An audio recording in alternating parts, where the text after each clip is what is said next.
Hello दोस्तों, कैसे हो? आपका स्वागत है त्रिपान स्टडी सेंटर में।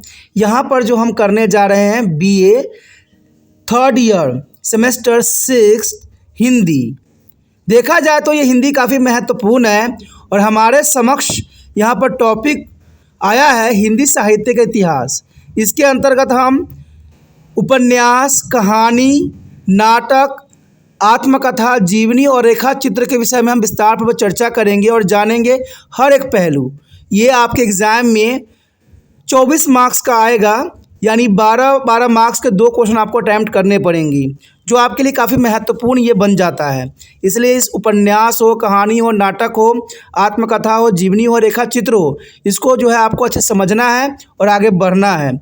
और देखा जाए हमारा यहाँ पर टॉपिक आया है, वो क्या है? यहाँ पर जो हम कर रहे हैं हिंदी साहित्य का इतिहास। हिंदी साहित्य का इतिहास काफ़ी महत्वपूर्ण है। हमारे समक्ष अगला टॉपिक जो है जीवनी। कहते हैं जीवनी, यानी जीवनी साहित्य के उद्भव एवं विकास पर हम प्रकाश डालेंगे और हर एक बातों को जो है प्रमुखता से इसमें हम डिस्कस करेंगे। देखा जाए तो जीवनी साहित्य का उदय कब से हुआ, इस बात पे भी एनालाइज करेंगे और प्रमुख जीवनीकारों के कृत्य एवं प्रकाश डालेंगे, जो काफ़ी महत्वपूर्ण रहेगा। कहते हैं जीवनी का वर्णन या जीवन चरित्र ही जीवनी है, यानी जीवन चरित्र कि इंसानों के जीवन चरित्र किस प्रकार का है उसी को हम जीवनी कह सकते हैं। यह प्रायः किसी अन्य व्यक्ति द्वारा लिखी जाती है। जीवनी जो होती है वो अन्य व्यक्ति के द्वारा लिखी जाती है। अंग्रेजी में से हम बायोग्राफी कहा जाता है।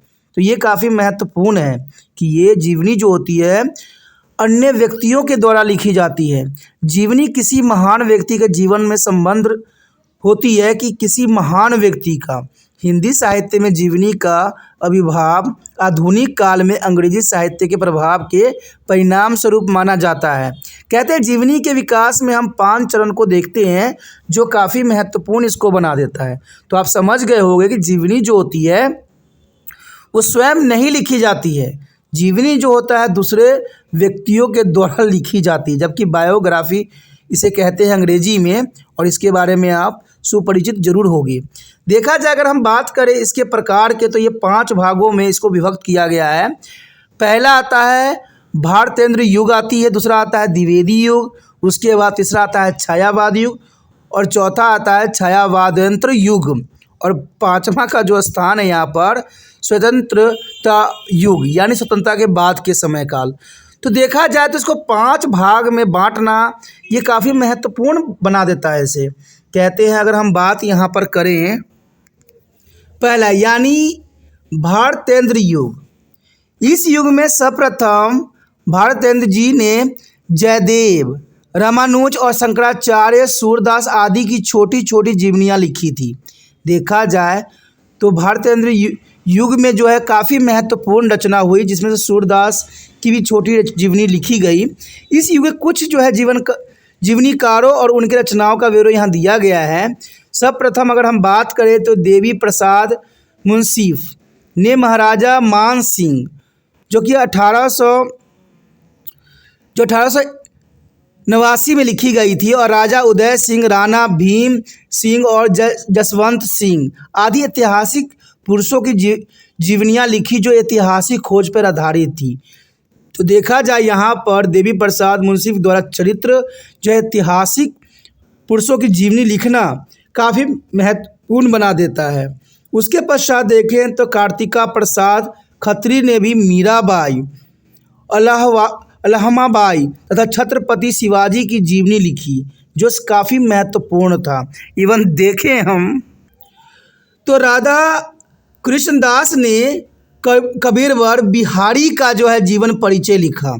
देखा जाए तो ये काफ़ी महत्वपूर्ण है कि राधा कृष्णदास ने कबीरवर बिहारी, जो कि 1895 में लिखी गई थी, तथा सूरदास जो कि 1900 में लिखी गई थी, साहित्य जीवनियों में लिखी गई, जो काफ़ी महत्वपूर्ण था।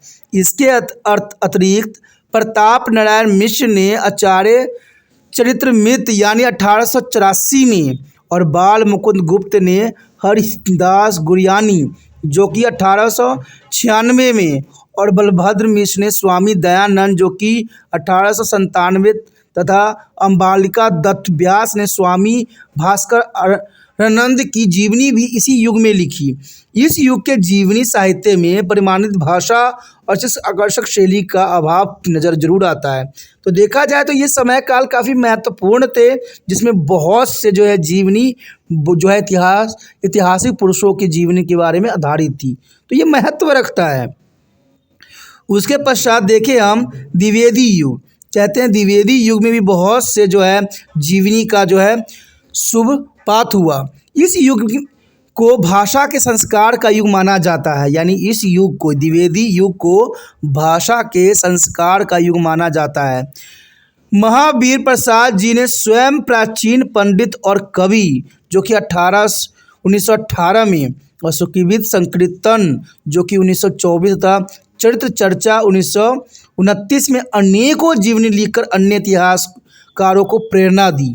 तो देखा जाए तो ये समय काल काफ़ी महत्वपूर्ण थे, जिसमें महावीर प्रसाद जी ने स्वयं जो है इतिहास साहित्यकारों को जो है एक प्रेरणा के रूप में अपने आप को प्रस्तुत किए। उसके पश्चात हमारे समक्ष आता है छायावाद युग। इस युग में भी द्विवेदी युग की तरह ऐतिहासिक व्यक्तियों और राजनीतिक नेताओं और देशभक्त एवं समाज सेवी व्यक्तियों एवं इतिहास प्रसिद्ध महिलाओं की जीवनी लिखी गई। तो देखा जाए तो छायावाद युग भी काफ़ी महत्वपूर्ण थे, और यहाँ पर ऐतिहासिक व्यक्तियों के और राजनीतिक नेता और कहते हैं देशभक्तों की जो है एक बहुत ही महत्वपूर्ण जो है बातें बताई गई। देखा जाए तो इन जीवनियों में सिर्फ पुरुषों का स्थान नहीं था, महिलाओं के भी जीवन पे कई जीवनी लिखी गई। तो ये छायावादी युग इसलिए भी महत्वपूर्ण बन जाता है। कहते हैं राष्ट्रीय नेताओं ने में से सर्वाधिक जो है जीवनियाँ महात्मा गांधी की लिखी गई। बहुत से जो है इतिहासकारों ने और जो है लेखकों ने महात्मा गांधी को अपना आइडल बनाया, और उन्होंने महात्मा गांधी कई जीवनियाँ लिखी। इन जीवनीकारों में राम दयाल तिवारी और राम नरेश त्रिपाठी काफ़ी महत्वपूर्ण थे। इवन देखा जाए नरोत्तम दत्त व्यास और डॉक्टर राजेंद्र प्रसाद प्रमुख रहे, जिन्होंने ये जो है जीवनी लिखी। इसके अतिरिक्त जो है ईश्वर प्रसाद शर्मा कृत बाल गंगाधर तिलक जो कि 1920 में प्रकाशित हुई, ये काफ़ी महत्वपूर्ण था। इवन देखें तो इंद्रवाचास्पति कृत जवाहरलाल नेहरू जो कि 1933 में प्रकाशित किया गया। उसके पश्चात जगतपति चतुर्वेदी कृत लाला लाजपत राय जो कि 1938 तथा जगन्नाथ गुप्त कृत चंद्रशेखर आजाद आदि जीवनी भी इसी समय काल में लिखी गई, जो काफ़ी महत्वपूर्ण था। देखा जाए भारतीय इतिहास के अनेक महापुरुषों की जीवनियाँ जो हैं देवी प्रसाद मुंशी द्वारा लिखित महाराणा प्रताप और महाराणा संग्राम सिंह की जीवनियाँ जो है विशेष लोकप्रिय हुआ। इसके अतिरिक्त देखा जाए तो गंगा प्रसाद मेहता द्वारा लिखित दुर्गा दास जो कि 1938 में प्रकाशित हुआ, और राम नरेश त्रिपाठी द्वारा लिखित पृथ्वीराज चौहान ये काफ़ी महत्वपूर्ण थे। कहते हैं संपूर्ण नंद द्वारा लिखित सम्राट हर्षवर्धन जो कि 1920 में प्रकाशित किया गया एक महत्वपूर्ण था। इवन देखे तो ओझा जी द्वारा लिखित चंद्रगुप्त विक्रमादित्य आदि जीवनियों भी अपना विशेष यहाँ पर स्थान रखता है। कहते हैं इन जीवनियों के अतिरिक्त अनेक इतिहास प्रसिद्ध महिलाओं के जीवन चरित्र भी लिखे गए।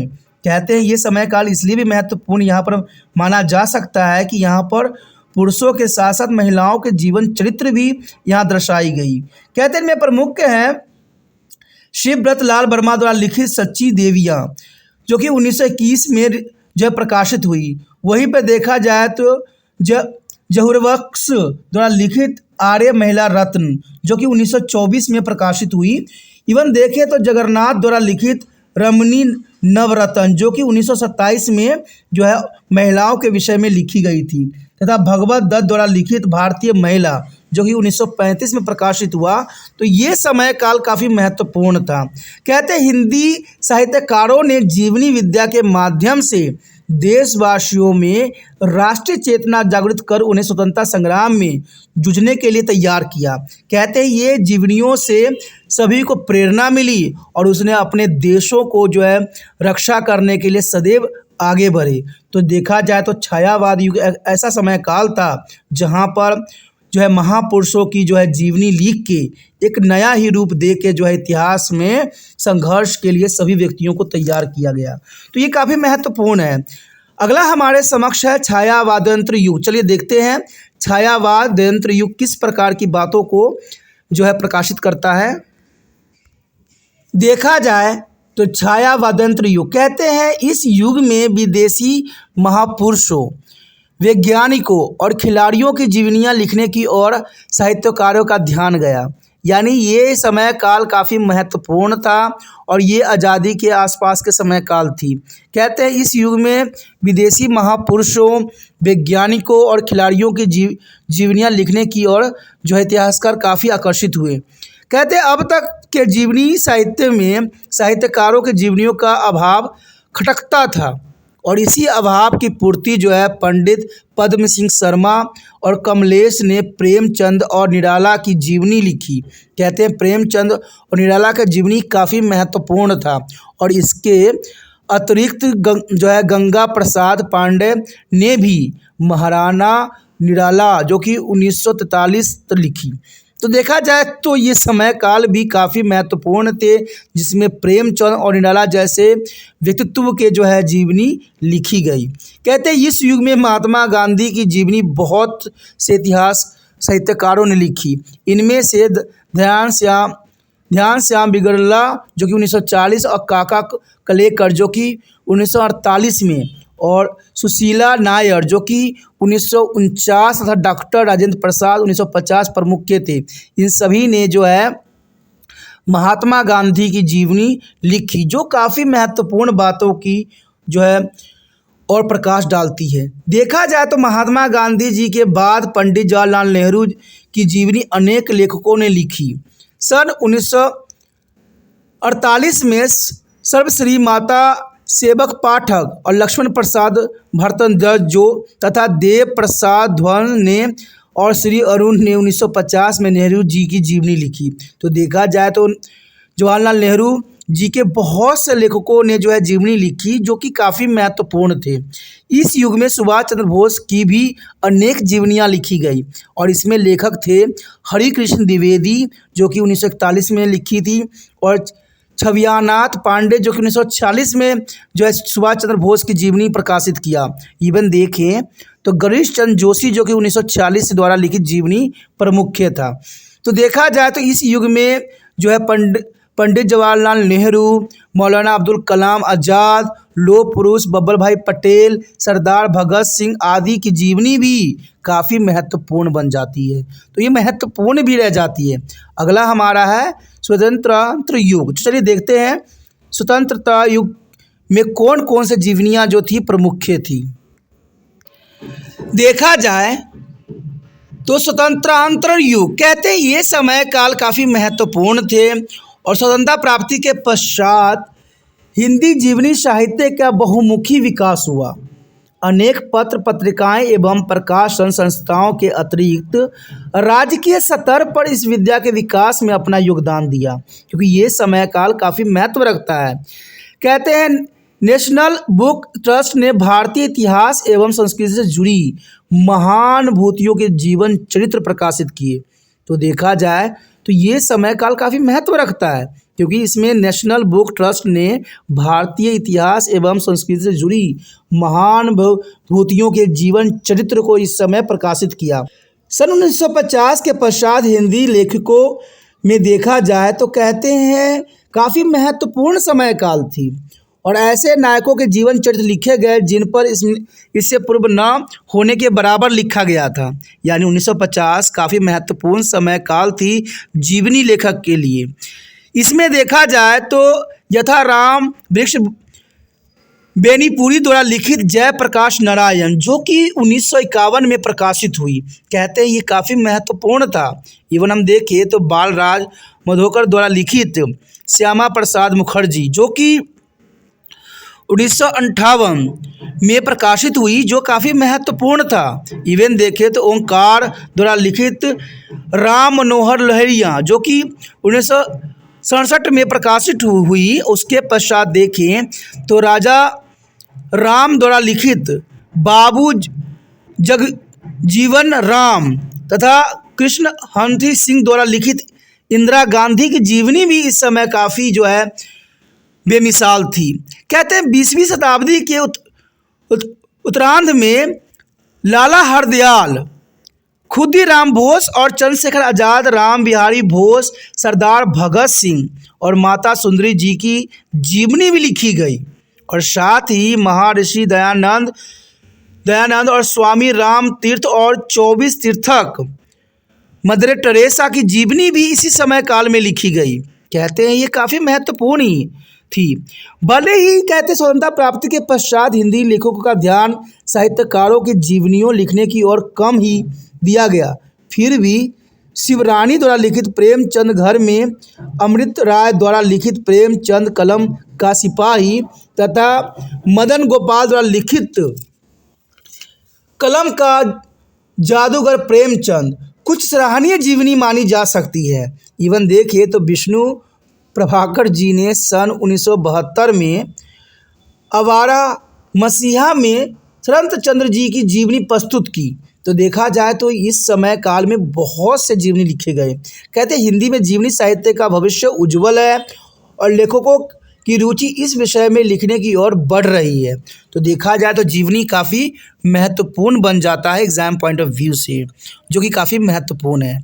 अगर आपको समझ में आया तो इम्पोर्टेंट है। अगला हमारा जो टॉपिक रहेगा वो समरण है, तो आप बने रहें। समरण में हम हिंदी साहित्य में जो है समरण साहित्य के उद्भव और विकास पर प्रकाश डालेंगे और सभी साहित्यकारों का योगदान का भी यहाँ पर एनालाइज करेंगे। तो समरण काफ़ी महत्वपूर्ण रहेगा, तो आप बने रहे तिरपान स्टडी सेंटर के साथ। और जितना हो सके इस वीडियो को शेयर जरूर करें, क्योंकि शेयर ही दूसरे बच्चों का केयर है। ये बात मन से आपको जाना नहीं चाहिए। और शेयर करने के लिए कुछ नहीं करना पड़ता है, यूट्यूब से लिंक को कॉपी करना है और जहाँ भी चाहे आप पेस्ट उसको कर सकते हो, चाहे आप व्हाट्सएप पे करो, चाहे आप टेलीग्राम पे करो, जहाँ भी करना है, जो माध्यम से जो है दूसरे बच्चे तक पहुँच सकता है वो अवश्य करें, क्योंकि ये दूसरे बच्चों का मदद हो सकता है। कहते हैं मैंने अपना कार्य किया, आपको अपना कार्य अवश्य करना चाहिए। पहली बार मेरे चैनल पे आए हो, पहली बार वीडियो देख रहे हो, समझ में आ रहा है, अच्छा लग रहा है और चाहते हो कि और भी वीडियो आपको इसी प्रकार प्राप्त होता रहे, दोस्तों सोचना नहीं है, तिरपान स्टडी सेंटर को सब्सक्राइब करके अपने मोबाइल में सेव करना है। जब तक सेव नहीं कीजिएगा तब तक जो है अगले वीडियो का नोटिफिकेशन आपको प्राप्त नहीं हो पाएगा। तो सोचिए नहीं, विचार ना कीजिए, अभी तिरपान स्टडी सेंटर को सब्सक्राइब करके अपने मोबाइल में सेव कीजिए।